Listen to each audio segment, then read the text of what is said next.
Soyez les bienvenus. Je suis très heureux d'accueillir l'Assemblée Générale de l'Association des maires de Vaucluse à Apt.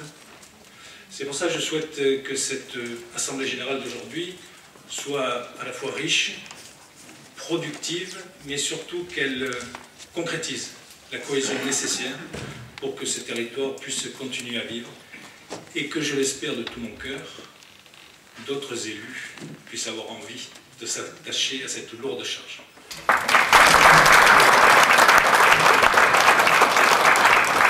Cette Assemblée Générale est tout à fait particulière puisque c'est la dernière de cette mandature. Un mandat qui n'aura pas été des plus faciles pour nous maires, et c'est ce que disait mon collègue maire d'Apt. Il y a eu en effet un contexte général qui n'a pas été particulièrement favorable avec la crise économique qui a duré quasiment tout le mandat. Cela a généré une logique d'économie générale au niveau de l'utilisation de l'argent public. Ça s'est aussi traduit par une série de réformes qu'il nous a fallu et qu'il faut encore digérer. Notre association des maires, dans ce contexte, a essayé, je l'espère, d'être présente auprès de nos collègues afin que ce mandat ne soit pas celui du découragement. Le rôle de notre association et son objectif, c'est d'être présente sur les champs de l'information et de la formation auprès des élus, et aussi de remonter un certain nombre de difficultés auxquelles nous sommes confrontés, ce que nous faisons régulièrement. Incontestablement, la réforme de l'intercommunalité, avec la mise à plat de la carte intercommunale, fut un des sujets brûlants du mandat. Après de multiples réunions, contacts, échanges parfois vifs, un schéma départemental a été validé à une très large majorité. Il faut maintenant le faire vivre puisque l'intégration des communes isolées fait que l'ensemble des communes seront début 2014 membres d'une intercommunalité et que dès les élections municipales à venir, des conseillers communautaires seront élus par nos concitoyens en même temps que les conseillers municipaux. De nouveaux défis se présenteront alors aux nouveaux conseillers communautaires, puisque de nouvelles compétences devraient être déléguées. Voilà réunis une fois de plus pour une assemblée générale, mais cette fois c'est la dernière de la mandature. Une fois de plus, l'année écoulée a été bien remplie pour notre association. Vous trouverez notre rapport d'activité complet dans le dossier qui vous a été remis à l'entrée et qui est à votre disposition pour ceux qui ne l'ont pas eu. Il a été rédigé par la directrice de l'agence, Madame Francine Ménard. Un grand merci à elle, ainsi qu'à Françoise Lenoir qui l'assiste. Alors il est de tradition, mes chers collègues, que le secrétaire général se fasse votre porte-parole et qu'il tente, d'exprimer quelques-unes de vos attentes et de vos inquiétudes. Mais auparavant, permettez-moi de rappeler une chose très simple, c'est que personne ne nous a obligés à faire ce que nous faisons. Et pour la plupart d'entre nous, pour ne pas dire pour tous, autant que nous sommes, si nous le faisons, c'est que nous considérons que la tâche est intéressante, exaltante, voire passionnante. Sinon, nous ne serions pas là. Oui, mais voilà, la période que nous traversons est difficile. Et si elle est difficile pour nous, les élus, elle l'est aussi pour nos concitoyens, dont certains voient en nous un dernier recours. Celui qui est toujours disponible, en tout cas celui qui doit l'être, pour les écouter, même si les questions qu'ils ont à poser ne relèvent pas exactement de notre compétence. À mon tour, et avant d'intervenir pour votre association dans le cadre du rapport financier, je voudrais vous dire ma satisfaction de me retrouver avec vous ce matin, quelques jours avant notre rencontre annuelle à Paris, à l'occasion du 96e Congrès des maires.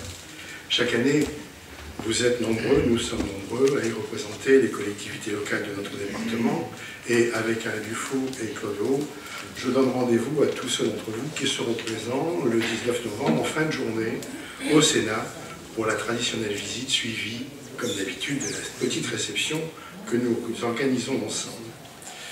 La réunion de notre association aujourd'hui revêt, vous l'avez bien remarqué par les deux discours précédents, un caractère particulier, puisque beaucoup l'ont dit, cette Assemblée générale, la dernière, avant le renouvellement du mois de mars 2014, qui entraînera un certain nombre de changements, soit car certains maires sortants ont choisi de ne pas se représenter, soit parce que le résultat des urnes modifiera la carte politique de nos communes et probablement et beaucoup plus profondément de nos intercommunalités.